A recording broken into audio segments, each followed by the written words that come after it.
radio that they had it hidden in the camp. I never did see it. They said it was inside of a medicine ball or a basketball, and they would get the news from BBC, and then a guy would come around and tell us what was going on. And but they kept at our prison camp was a real old, you might call Prussian captain, and he wore the long leather blue coat, and every morning it was a clicking of the heels and a salute and a roll call. But what he was, during World War II, they had some type of repatriation agreement between England and Russia, or Germany, and he was a fighter pilot originally. He got shot down over England and was injured, and they had this agreement. They would trade you for him, and providing you do not enter combat service again. So they put him in charge of our camp, and he was fairly fair. He was pretty hard when we got liberated. They bumped him off of a Sherman tank sitting there, but he was fair. He caught some of the German soldiers. Once in a while, he'd get a Red Cross parcel.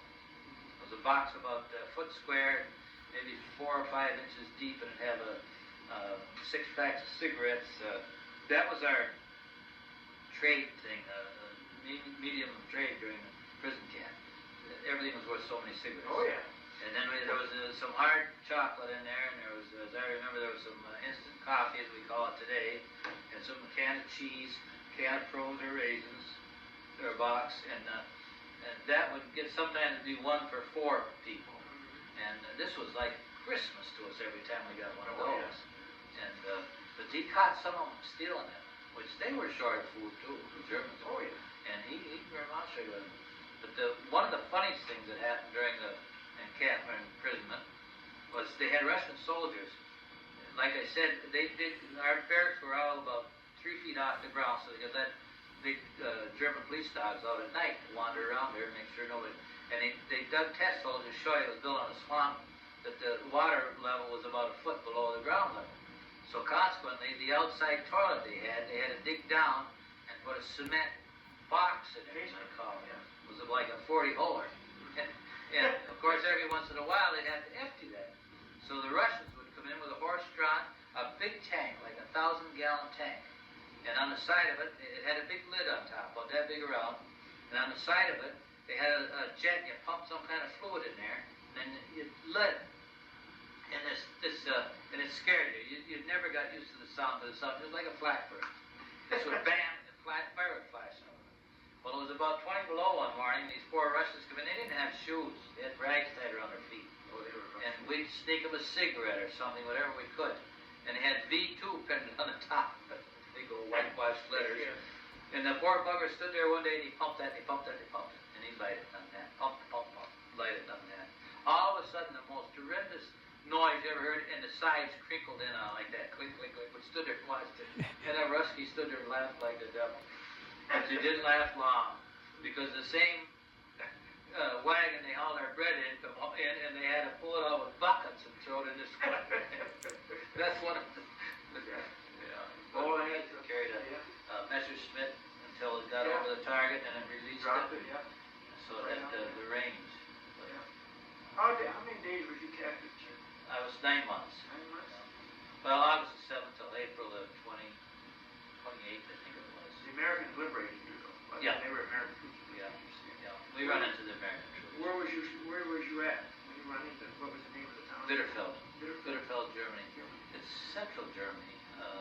We walked, I don't know how many kilometers, but it averaged about 22, 23 kilometers a day. Sometimes we went 35, and all they did was march us to slept in barns, most of them. And I remember at the Elbe River.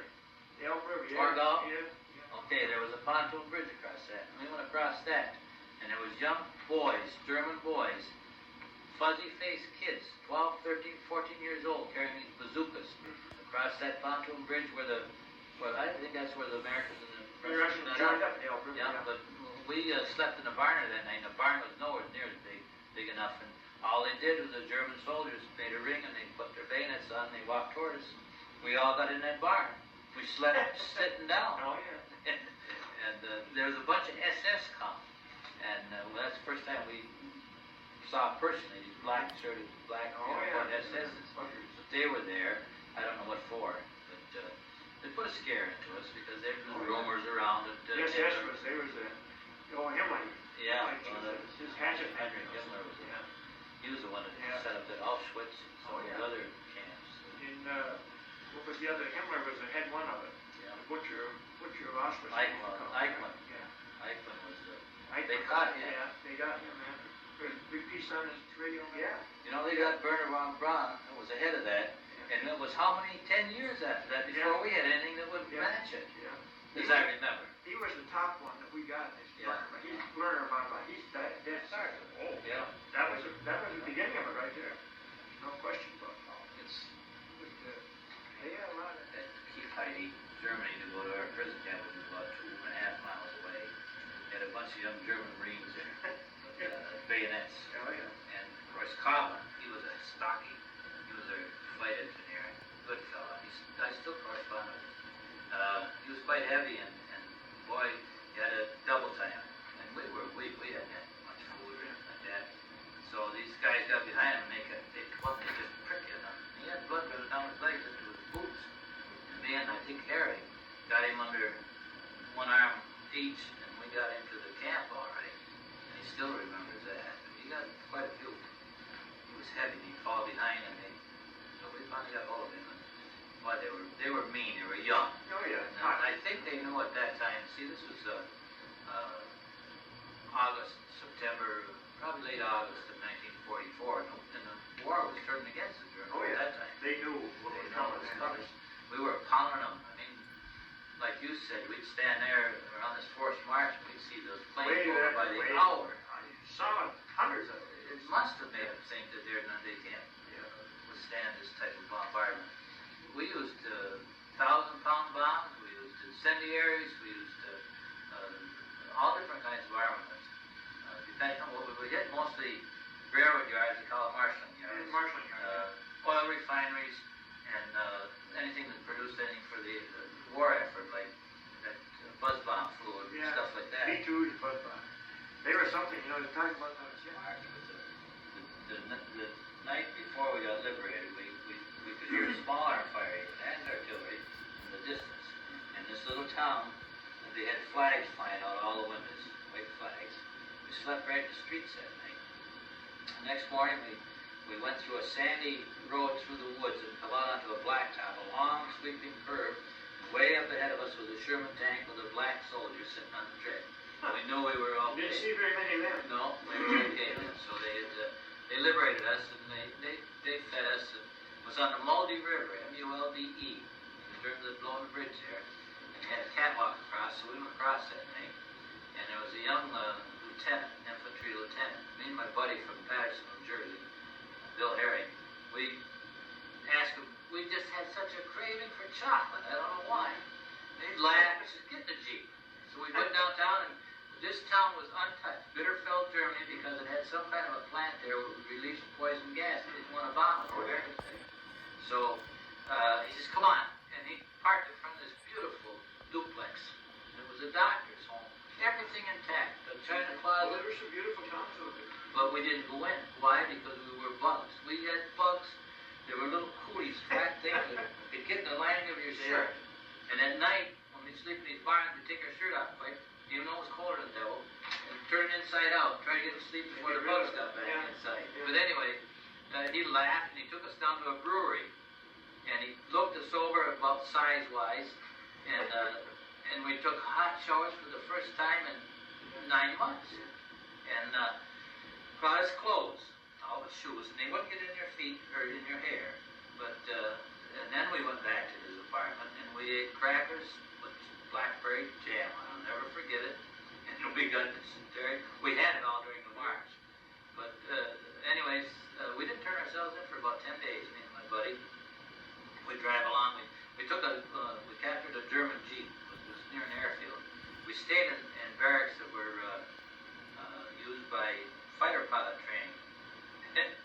We'd drive along the road, and there'd be a beer truck going by, or a beer wagon. We'd reach up, take a case of beer off, and then GIs would always give us a Everything you want. jerry can of gas if we Yeah. wanted. So finally, we got tired of it. One day they captured a bunch of Germans and we could speak enough German that they said, will you help us load these Germans? And we load them on trucks. They put them on these 6x6s and they'd go ahead about 10 feet, slam the brakes. Yeah. So the Germans would be compressed and they'd get 8, 10 more on. Well, you know. Nobody knew he's dead or alive. Yeah. Nobody knew. How did anybody know he's dead or alive? No, you're just like what? We had a squadron of those that flew with us that were blacks. A squadron from the Navy. Our later tanks that we got, that was the biggest mistake we ever made. Yep. It cost us the We were walking along on our forced march there, those 82 days we were on a road near Essen, Germany. And we saw these two, and if you remember the first jet you ever saw, you saw the plane, you heard the noise that? guns. Yeah. Yeah. The two of them took off, and I said, what the devil were they? And my buddy sat down, and the guards made us turn our heads. One of us looked at it. But those things were like 170 miles an hour faster than our P-51, which was the great fighter plane in the World War II. Yeah. P-51, Mustang. Mustang, And yeah. then we had the P-47 Thunderbolt. Thunderbolt and the P-38s. I remember one mission, with the dual ones. Yeah. coming back from some mission, I don't know which one, and we were tailing Charlie again, of course. That's what they call us when we were tailing. But and this one sided up to us. He had one engine up. He sat down there below us, and he just sat up and down. Boy, if the fighters would have saw him, they would have picked him off. But when we got back to Italy, he peeled off, so he was safe. The old P-38s had two engines in it. Twin booms, yeah. Allison, Beautiful engine. airplane. Yeah, man, they were saying, they would run well. The old P-51, Thing here. We did that twice. That was up on the border of Switzerland, and it was a plant, as I remember, that made the fuel for these buzz bombs that were hitting England all the time. Yeah. And that was way out of fighter range. But there was the first time we used what we call window, which was just like the tinsel you put on a Christmas tree. And we dropped that ahead of time, which would disrupt their radar. Yeah. And that day, we didn't have a shell burst within 1,000 yards of us. Everybody threw so much of this out the windows. Yeah. And they call it window, and they call it something else. I don't remember. They disrupted the radar. I remember Yeah. when you used to have that. Yeah. But that, we were coming back from a trip on that one day, and I was sitting in, I always had an extra box of ammunition. I was sitting on that, watching out the back end, and we were tailing Charlie. After we had 5, 6 missions in, they figured you were better, and they put you farther back in the group where it was more dangerous from fighter attack. But I was sitting there one day, and we had terrible vapor trails. Seems though they started 10 feet from the engines. And I look back, and I see this radial engine coming up on us. And I spoke on the intercom. I said, hey, we're not in fighter range yet for our own planes, are we? No, not for another half, 3/4 of an hour. I said, there's a radial engine coming up. And I said to the tail gunner, you see him? He said, I can't see any radial engine. Well, then my engineer, who was over the other waist gun, he come over, and just then he come into sight, and it was a Focke-Wulf. Oh. And he wasn't 100 yards from us. Now, these 50 calibers, I think the rate of fire was like 800 rounds a minute. We had one in our tank. Every fifth one was a tracer. So I put the hammers down, and believe me, I tried to keep away from the pilot. But pieces were flying off the engine and the cell, and all that was flying off, and he peeled and went down. So I did get credit for that. Get one of them. Yeah, because the other 180 they used to call them. The bottom one. FW-190s, yeah. 190, 180. Yeah. But they were a great airplane. Oh, they were. Boy, that was their main fighters. But Yeah. Germany was armed to the teeth, I'll tell you that. didn't complete the 40th one. Where did you get shot down? Yeah, but You was up over Munich? I went to Munich 3 times. I went to Ploieski 3 times. That was a long mission because you just go across the Adriatic and you're in enemy territory. That was a bad one. Where were you based at now? Where was you flying from? Venosa, Italy. It was a small town in south central Italy, near Foggia. That was our main base for our group. But we bombed for Anzio. We bombed for. We had I don't know how many citations. It doesn't matter. Vienna. That was a bad one. They had over. I forget how many flak guns they had there. But the planes ahead of you, when the burst would happen, it carried a pile of smoke there for a while. You couldn't see the planes come out of it. It went to it, but you couldn't see them come out of it. So thick, We watched it for a long time over the line there, because we were right on the front there, and then when you landed, Yeah, no, very flat plane is called, the Hungarian plane near Lake Balaton. And I couldn't understand why those people couldn't see us quicker. But I was going across this cornfield, and I seen a movement down below me, about 40 yards away. And I had walked, I got away. I was headed for a bunch of woods about 2 miles away when I landed. And I seen some movement, and of course I buried my parachute. And we had 45s on us. But, and here I looked, and I kept watching. Here it was my bombardier, Brownie, an old Brownie. And he stayed right between my legs, so we got through another cornfield. We were headed for where the grass wasn't cut yet, the hay wasn't cut. And boy, we come out the end of this thing, and there's a guy there with people's fleece. And he had a double-barrel shotgun, and he stood right there. We got up with our hands up, because there was a lot of people around there. And I kept thinking, get your hands off that trigger. He kept yelling at us, and I didn't know what he was saying, and he had his fingers on the triggers. Well, anyways, that's how we got captured.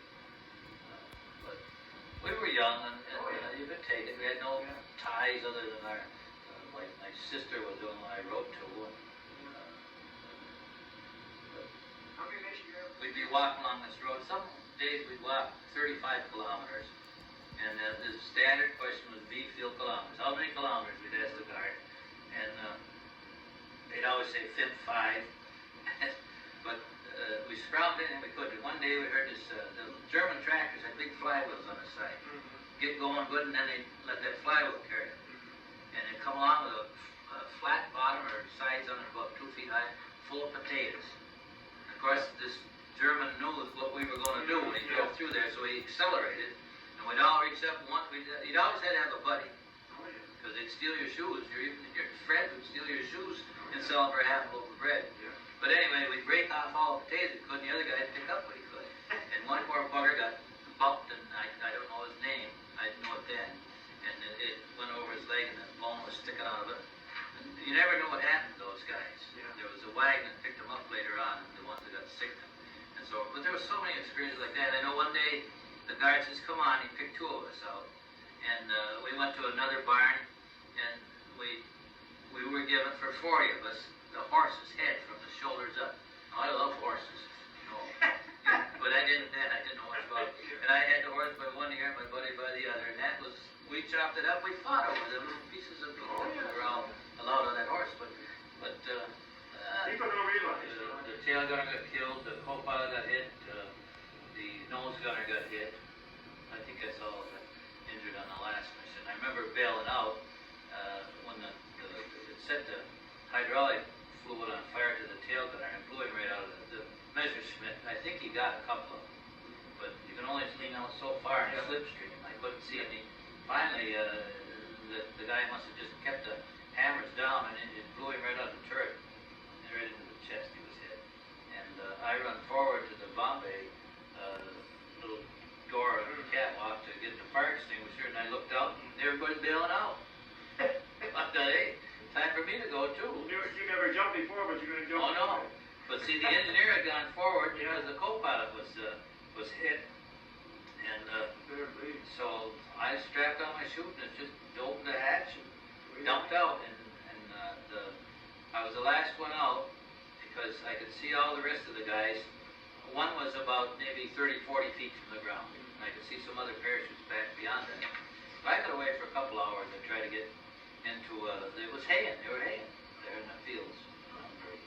Did you land anywhere near any, did you hook up any with any of your buddies, the other fellows, the crew members that jumped out? They caught all of us within a few hours except one. He got away till the next day, but they took us to this little town.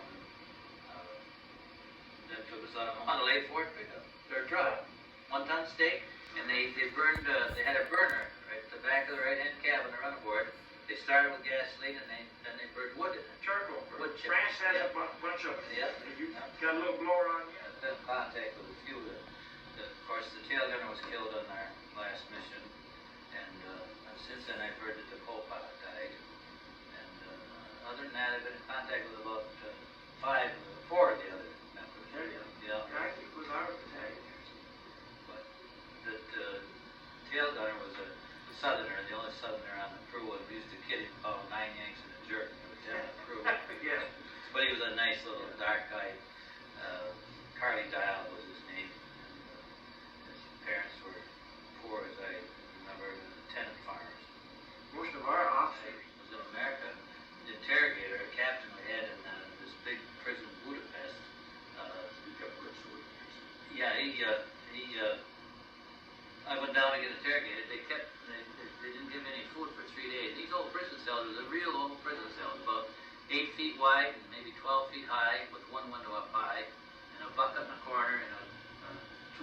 to sleep on, built against the wall, and a peak hole and a big iron door. But anyway, the third day, or after the third day, they did, I heard the pan scraping in front of my door. I know I was going to get fed then.